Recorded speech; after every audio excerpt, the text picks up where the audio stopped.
Muy buenas a todos, bienvenidos a un video más de Psicología con Rod, donde hacemos las neurociencias más fáciles de entender, menos complejas y menos complicadas. Así que muchas gracias por estar por aquí. El día de hoy estaremos hablando de un tema que me pidieron muchísimo, que es la fibromialgia. Así que ya sea que a ti te lo diagnosticaron, que algún familiar lo tiene, que crees que lo puedes tener, quédate para que lo descubras y también sepas qué se puede hacer desde la psicología. Así que muchas gracias y bienvenidos.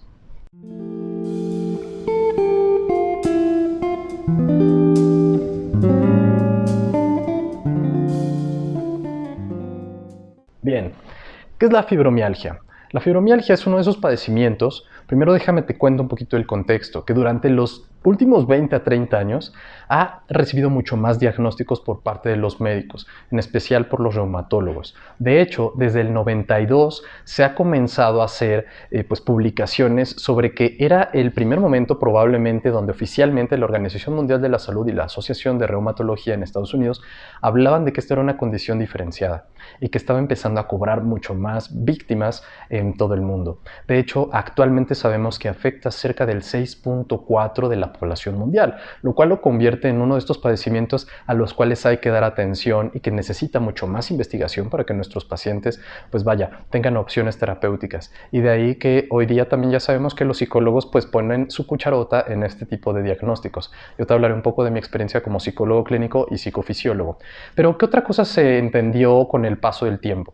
Que la fibromialgia era uno de esos diagnósticos que necesitaba el campo multidisciplinario, porque empezamos a notar una multiplicidad de síntomas. No se quedaba solamente en los efectos reumatológicos o dolores. De hecho, la fibromialgia se conoce como esta enfermedad del dolor crónico y también del agotamiento crónico. Por eso, de ahí se fueron jalando ciertos síntomas neurocognitivos, que significa pensamiento, y también se empezó a diferenciar dos cosas muy importantes: ansiedad y depresión. Eso lo que nos permitió saber es que esto cada vez se iba volviendo más complejo y que la etiopatología, significa esto, el origen, era poco diferenciado. Hoy día todavía sigue siendo hasta cierto punto un enigma, pero parece que va asociado al estrés oxidativo, que más adelante te hablaré un poco de ello. Bien, pues la fibromialgia sabemos que cursa también con unos síntomas autoinmunes, es decir, que afecta pareciera bastantes sistemas de nuestro cuerpo. ¿Qué es lo que yo he visto en mis pacientes? He tenido la oportunidad de trabajar aproximadamente desde el 2014-2015 con diferentes modelos y también pacientes que han tenido este tipo de dificultad. Y yo lo que he visto es que tanto el rol del psicólogo como el rol del médico, del reumatólogo, incluso del neurólogo o del psiquiatra son importantes. De hecho, siempre que trabajo con pacientes que tengan fibromialgia, generalmente buscamos este soporte médico por las recomendaciones que te daré a continuación.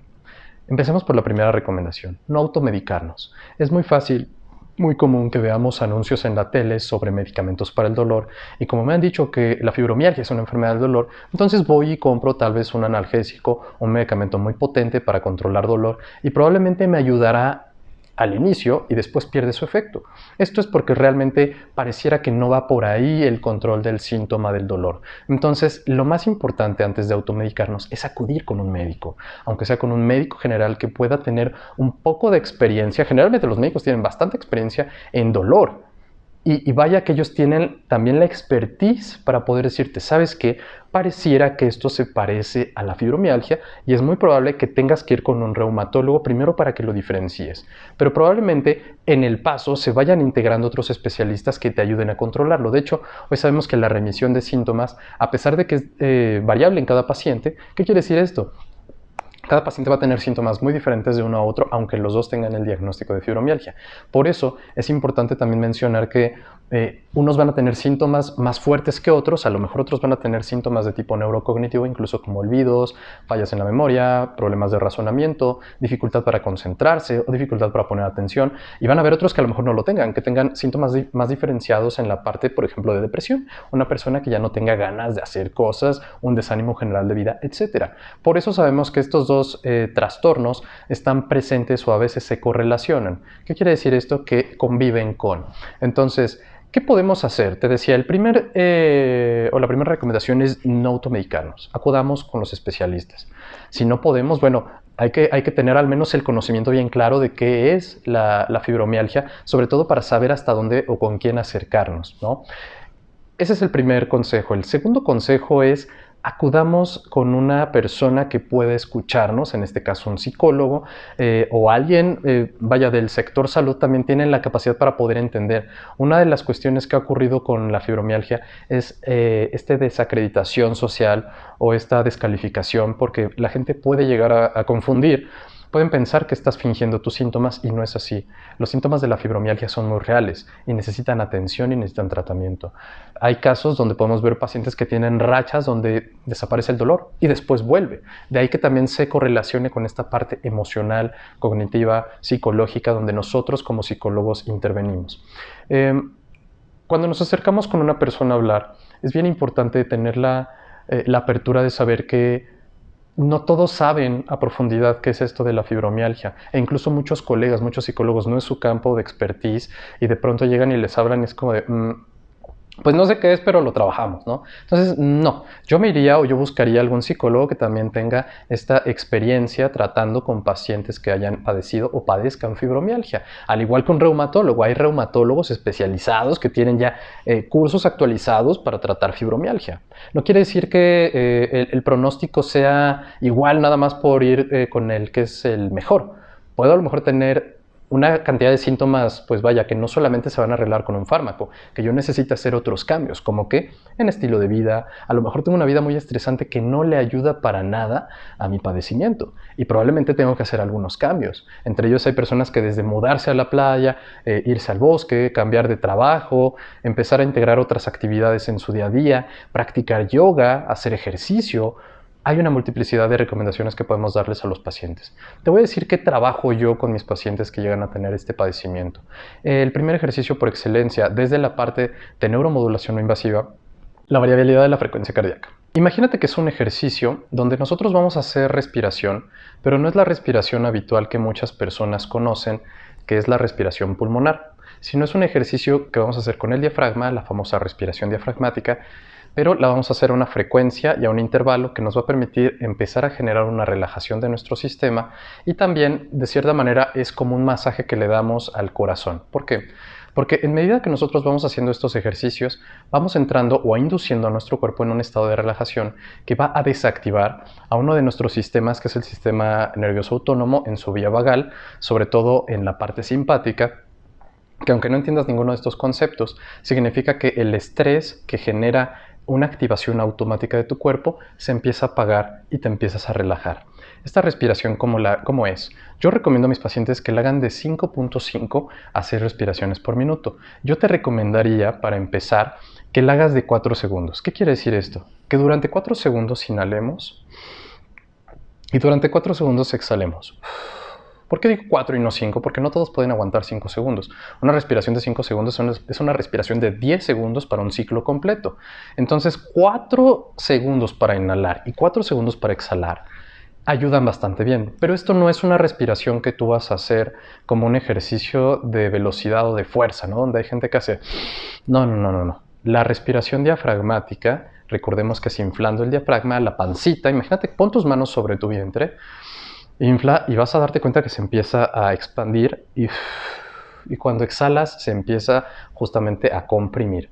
Cuando hacemos eso te vas a dar cuenta que no es tan sencillo hacerlo. De hecho, es todo un ejercicio que hago con mis pacientes de 3 a 4 veces al día y no significa que tienen 3 a 4 veces consulta, sino que yo les dejo estos ejercicios para que los hagan en casa. ¿Y qué es lo que hemos visto en una línea de tiempo? Que los ejercicios de variabilidad de la frecuencia cardíaca empiezan a generar a la larga una disminución en el umbral del dolor, porque lo que hacemos también es ir desactivando esta excitabilidad cortical, que quiere decir la corteza cerebral sufre como una activación, que en las personas con el umbral del dolor muy alto vamos a ver una activación de esta corteza. De hecho, se conoce como la corteza sensoriomotora, y lo que hacen estos ejercicios también es reducir el umbral de activación. Hay algunos papers que hablan sobre eso. ¿Qué otra cosa te puedo yo comentar? La psicoterapia es elemental. La psicoterapia también es uno de esos momentos donde tenemos que hablar de este tipo de padecimiento, sobre mi curso y sobre lo que yo estoy haciendo, sobre la desesperación que ello me está conllevando y el desgaste. De hecho, si tú eres una persona con fibromialgia y en este momento yo te preguntara, cuánto desgaste o qué tan desgastado, desgastada has estado, probablemente me dirás mucho. Y claro, porque son cuestiones que es muy difícil trabajarlas, pues una vez que me dan el diagnóstico yo no sé nada sobre medicina. Y más si yo no sé nada y además no solamente me han diagnosticado fibromialgia, y peor aún, si mi especialista no tiene el conocimiento adecuado, es probable que mi caso lo manejen pues, de una manera muy inadecuada. Entonces, ese sería el primer elemento que yo trabajo con mis pacientes, ejercicios de respiración, psicoterapia. ¿Qué otra cosa? Cambio en estilo de vida. El estilo de vida hoy sabemos que es uno de los factores preponderantes en muchos diagnósticos, incluyendo el estrés. Como ya lo había mencionado en algún otro momento, en algún otro video, el estrés es uno de esos temas que nosotros necesitamos sí o sí trabajar todos, porque gran parte de lo que implica la modernidad es estresarse.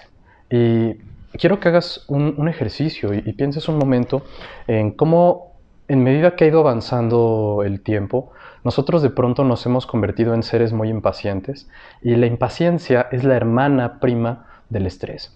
Básicamente todo el tiempo estamos viviendo estresados, ansiosos, impacientes y justamente cuando empezamos a sentirnos enfermos de algo y le damos muchísima atención a un síntoma físico, es muy difícil poderlo quitar de mi mente. Entonces, el estilo de vida para muchas personas es, y bueno, esto yo siempre se los comento a mis pacientes y a la gente que conozco. Es imposible a veces cambiar el estilo de vida cuando de pronto llevo 20, 30 años viviendo de esta manera.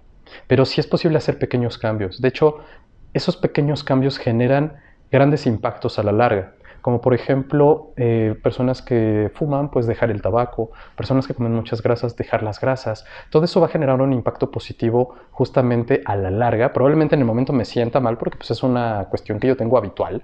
Y cuando de pronto la dejo de hacer como un hábito, pues también voy teniendo un impacto, pues vaya, en mi día a día. Y creo que ese cambio en estilo de vida va a ayudarnos mucho. Hay ocasiones donde tenemos que hacer uso también de ciertos especialistas, te comentaba como un psiquiatra, que el psiquiatra también me va a ayudar a reducir justamente el umbral de ansiedad o depresión en el paciente.